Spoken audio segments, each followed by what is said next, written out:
Merci. Garonne 2050 et le plan d'adaptation au changement climatique. En guise d'intro, hier soir, après la fin du match, comme on a gagné, j'étais content et je suis allé traiter mon buis contre la pyrale du maïs. La pyrale du maïs, c'est un exemple très concret des conséquences du réchauffement climatique. C'est un papillon qui se développe, qui est invasif et qui se développe en Europe en profitant effectivement du dérèglement du climat. Donc effectivement, monsieur Perrault, il y a des éléments très concrets pour dire qu'effectivement le réchauffement climatique est déjà une réalité et il va continuer de s'aggraver. Sur cette première diapo, regardez le diagramme de gauche sur l'élévation de la température. Bon, je pense que ce n'est pas une nouveauté pour vous. De nombreux indicateurs font cette démonstration. Dans le bassin d'Our-Garonne, on a lancé un certain nombre d'études qui ont commencé effectivement par Garonne 2050.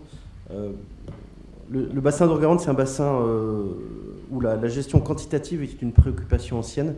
Le premier SDAGE, celui de 96, posait déjà la question avec un plan de développement de la ressource en eau.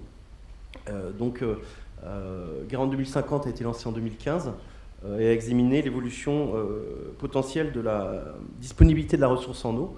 Et les expertises menées sur le bassin du Tarn-Aveyron montrent qu'effectivement les écoulements, les précipitations témoignent d'une méditerranéisation dans la partie sud-est du bassin, ce qui va se traduire par des écoulements aggravés. Alors on n'est pas parti de rien, puisqu'il y a déjà des études nationales avec Explore 2070.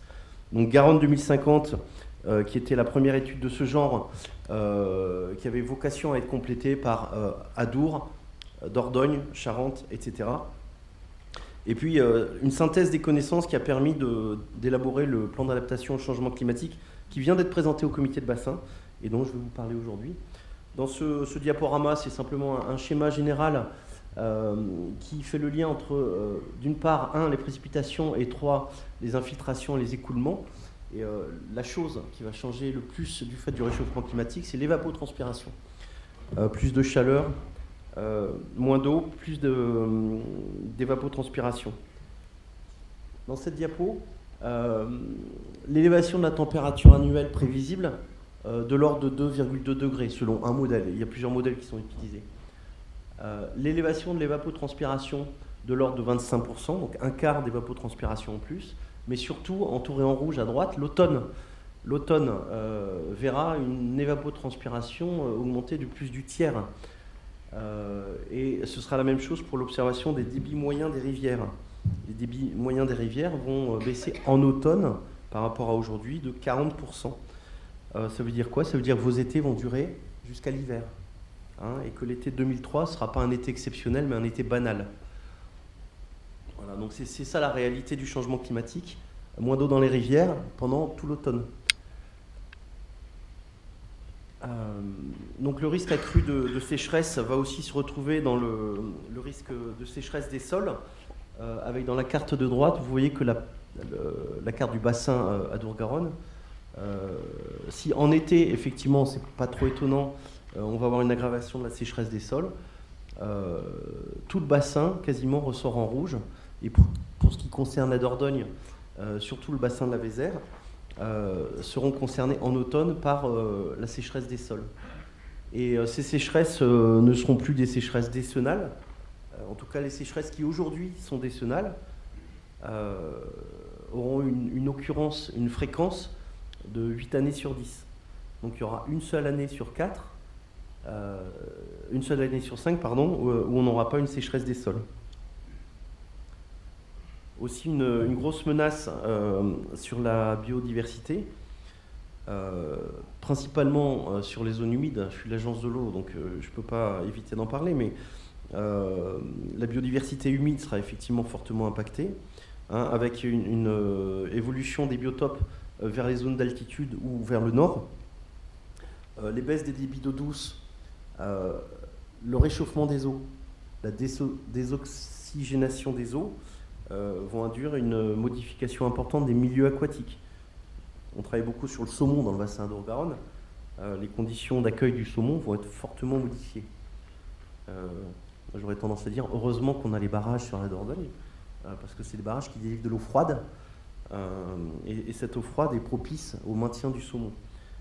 Donc on peut espérer qu'on aura encore des frayères à saumon dans le secteur d'Argentat. Mais globalement, les aires de répartition des espèces vont beaucoup évoluer, et puis on verra beaucoup d'espèces invasives. Donc je vous parlais de la pyrale du buis, mais ce n'est pas la plus significative. De nombreuses espèces invasives vont profiter du dérèglement des écosystèmes et vont elles-mêmes dérégler les écosystèmes. Et on aura aussi des impacts sur les processus biogéochimiques. La pyrale du bruit, si elle prolifère, c'est simplement parce qu'on n'a plus des hivers aussi rigoureux. En tout cas, on a de plus en plus d'hivers peu rigoureux. Je ne sais pas si vous vous souvenez, il y a 3 ou 4 ans, on n'a eu aucun fruitier, aucun fruit. Les cerisiers, les pommiers, les pêchers, tout ça n'ont rien donné, parce que l'hiver n'a pas connu de période de gel suffisante qui permettait d'éliminer la vermine. Donc le bassin d'Or-Garonne, pour conclure, est parti sur l'élaboration d'un plan d'adaptation au changement climatique, comme le font d'ailleurs toutes les grandes institutions territoriales en France. Les régions se sont lancées dedans, pas à corps perdu, mais en tout cas avec beaucoup d'enthousiasme. Pour le bassin d'Or-Garonne, les préoccupations, c'est la disponibilité de la ressource, c'est vraiment le premier sujet, parce qu'il y a des enjeux derrière d'aménagement du territoire.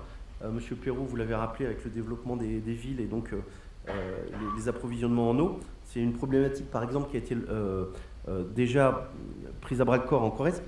Les événements extrêmes, la qualité de l'eau, la biodiversité, et puis, sur toute la façade atlantique, l'érosion et la submersion marine.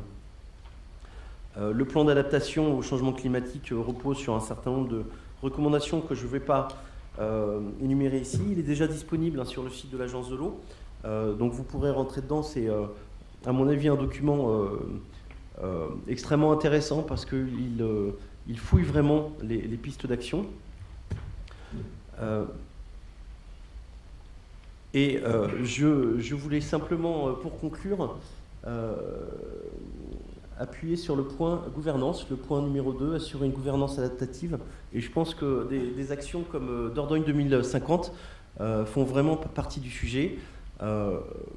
Associer les acteurs du territoire pour avoir un projet de territoire qui soit adapté à ces situations, à ces conditions futures. Il ne s'agit pas que des experts comme moi disent en criant partout et en faisant la danse de la pluie, il va faire chaud, il va faire chaud. Ce qu'il faut, c'est que les élus, les acteurs économiques, les particuliers, le grand public, se saisissent du sujet et à travers des opérations comme Dordogne 2050 puissent donner l'image de ce que sera la Dordogne dans 20 ans. Je vous remercie.